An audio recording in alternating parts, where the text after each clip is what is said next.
한국에는 절대 못 가. 거기가 어디라고. 아빠는 단번에 거절하셨습니다. 아빠의 고집을 꺾기 위해 저는 많은 고심이 필요했어요. 아이 참, 저를 이해해주지 못하는 아빠가 서운하기만 했습니다. 아빠는 왜 한국에 못 가게 하는지 궁금해지는데요. 해외 커뮤니티와 SNS 후기를 바탕으로 재구성한 이야기 확인해 보겠습니다. 안녕하세요. 저는 이란에서 온 나지아입니다. 저는 어릴 때부터 엄청 공부를 잘했습니다. 공무원이셨던 아빠는 우리가 이란에서 살아남기 위해서는 공무원을 해야 한다고 하셨어요. 갈수록 힘들어지는 청년들의 취업은 사회적으로 큰 문제라고 귀에 딱지가 않도록 들었지 뭐예요. 취업이 보장되지 않기 때문에 공무원을 꼭 해야 한다고 하셨습니다. 그런데다가 제가 공부를 잘하니 아빠는 제가 아빠를 따라 공무원이 될 수 있다고 매일같이 말씀하셨습니다. 그때부터였을까요? 저는 아빠가 하는 말들에 반발심이 생기게 되었습니다. 괜히 공무원이 되고 싶지 않았고 시험을 못 보게 공부를 하지 말까 생각도 해보았죠. 재수없다 생각할지 모르겠지만 어쩐 일인지 저는 공부를 너무 잘했습니다. 그럴수록 아빠의 기대감은 커져만 갔습니다. 그런데 기대가 커지는 그만큼 저는 반발심이 커져갔습니다. 대학을 진학할 때 아빠와 저의 갈등은 최고조에 달했습니다. 아빠는 무조건 공무원이 되기 쉬운 과에 진학하기를 바라셨고 저는 한국어과를 선택하고 싶다고 말했죠. 아빠는 말도 안 된다고 하셨습니다. 한국어를 배워서 뭐에 써먹을 거냐고 하셨죠. 무조건 공무원이 되어야 한다고 하는 아빠가 너무 답답하기만 했습니다. 아빠는 제가 한국 가요를 듣고 드라마를 즐겨보는 것을 알고 계셨습니다. 한국 문화가 좋다고 한국어과까지 진학한다는 것은 쓸데없는 일이라고 하셨어요. 정말 아빠와 저는 정말 맞지 않았습니다. 적성에도 맞지 않은 일을 취업만을 위해 한다니 생각하고 싶지도 않았습니다. 저는 어린 시절부터 한국 드라마를 보면서 자랐어요. 한국 역사 드라마를 접한 저는 그 이후 한국이라는 나라를 사랑하게 돼버렸죠. 임금표를 비교하며 설명드렸어요. 아빠의 공무원 월급은 천말 이할, 한화 35만 원이었지만 한국계 회사는 비슷한 급여를 주고 있었어요. 아빠가 30년 넘게 공무원 생활을 하면서 받는 돈이었습니다. 그럼 아빠는 무조건 한국계 회사에 취직을 하는 조건으로 한국어과 진학을 허락해 주셨어요. 얼마나 다행이었는지 몰라요. 그 후 한국으로 교환학생을 선발하는 모집 공고가 있었습니다. 저는 이건 내가 가야 해라며 벌써 선발이라도 된 듯 설레기 시작했습니다. 그런데 생각보다 어려운 과정이었죠. 최근엔 엄청난 한류의 열풍으로 한국에 오려 하는 학생들이 많아지자 과정 자체를 엄청 어렵게 구성되어 있었습니다. 학생 선발 과정에서 웬만큼 공부를 잘하는 학생들이 아니면 지원을 할 수조차 없었죠. 엘리트들만 가는 한국이라는 이미지가 있었습니다. 그래도 저는 우선 자신이 있었습니다. 그동안 갈고 닦은 한국어 실력은 남들보다 뛰어나다고 생각했었죠. 하지만 면접을 가보니 여기가 한국인가? 할 정도로 유창한 한국어를 하는 학생들이 한 트럭이었습니다. 아니, 언제 이렇게 한국어를 하는 학생들이 많아졌지? 불안한데? 라고 생각했습니다.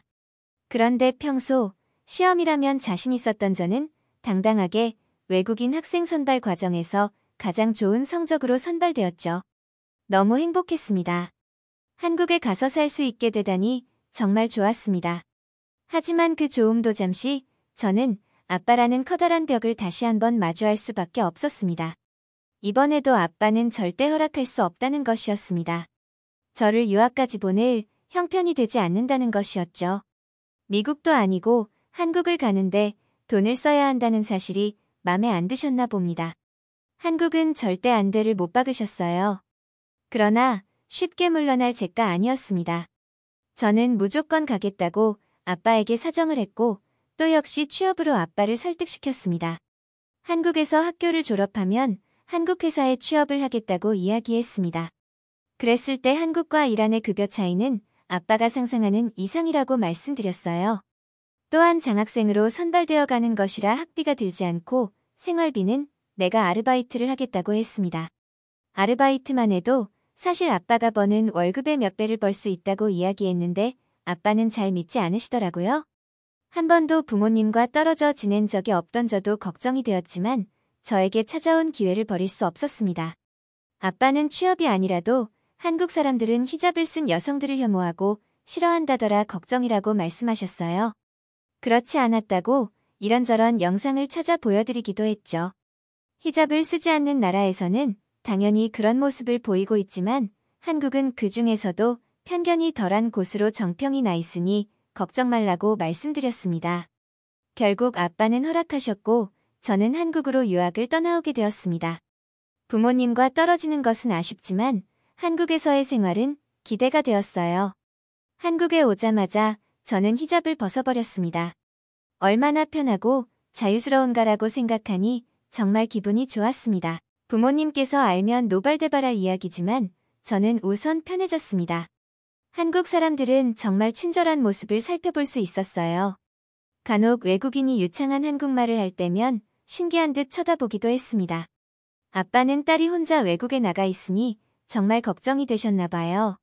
하루가 멀다 하고 조심하고 또 조심하라며 메시지를 보내시거나 메일에 한가득 잔소리를 써서 보내셨어요.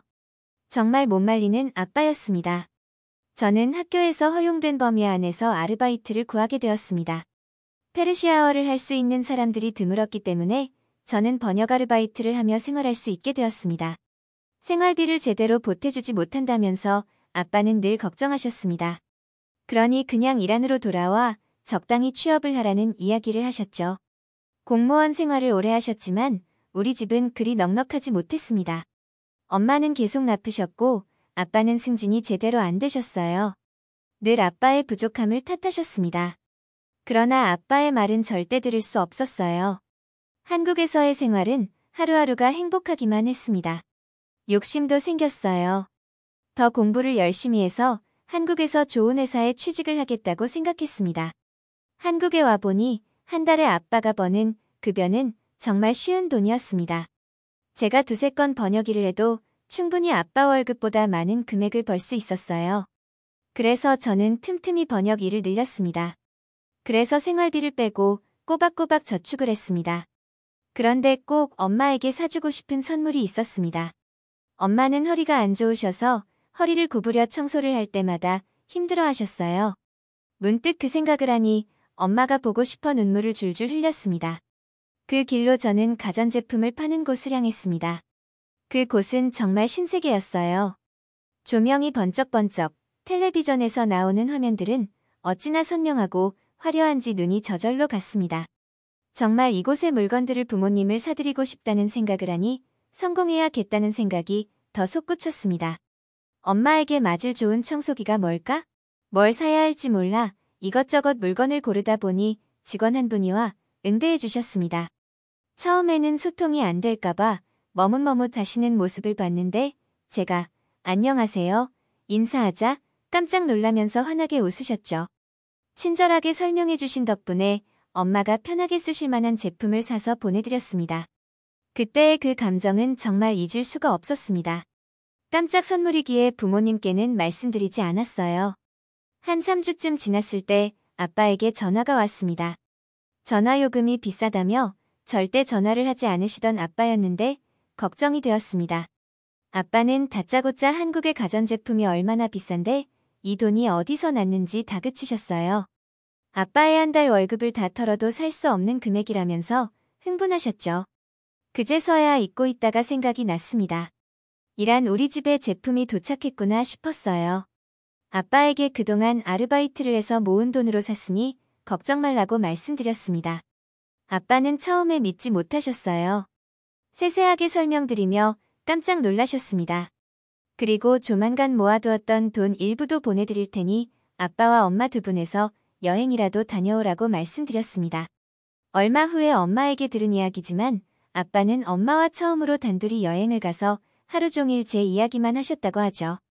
내가 딸 하나는 똑부러지게 낳았네 하시면서요. 처음에 뭔 한국어를 공부하냐며 구박했던 자신이 민망스럽다고 하셨습니다. 외국에 나가 야무지게 공부하고 아르바이트를 해서 부모님을 이렇게 생각해주는 기특한 딸이 없다며 눈물까지 보이셨다는 이야기를 엄마가 귀뜸해 주셨어요. 돈을 더 벌어 부모님을 한국에 한번 초대하고 싶은 꿈이 생겼습니다. 얼마나 좋아해 주실지 생각만으로 기뻤어요. 부모님이 편안하게 여행을 다녀오신 것 같아 정말 너무너무 행복했습니다. 단순히 한국 드라마를 보면서 가졌던 막연한 꿈이 하나씩 이루어지고 있었습니다. 한국에서의 생활은 더 많은 꿈을 꾸게 해줍니다. 나지아의 이야기 어떠셨나요? 정말 자신의 꿈을 이루는 나지아의 모습 응원할 수밖에 없을 것 같습니다. 한국은 절대 안 된다던 아빠에게 몸소 결과로 보여준 나지아의 도전 정말 대단합니다. 한국인과 특별한 인연이 있는 외국인들의 따뜻하고 감동적인 사연을 소개해드리고 있습니다. 재미있는 사연 제보해주시면 감사하겠습니다. 별별 이슈였습니다. 영상을 끝까지 시청해주셔서 감사합니다. 구독과 좋아요는 영상 제작에 큰 힘이 됩니다.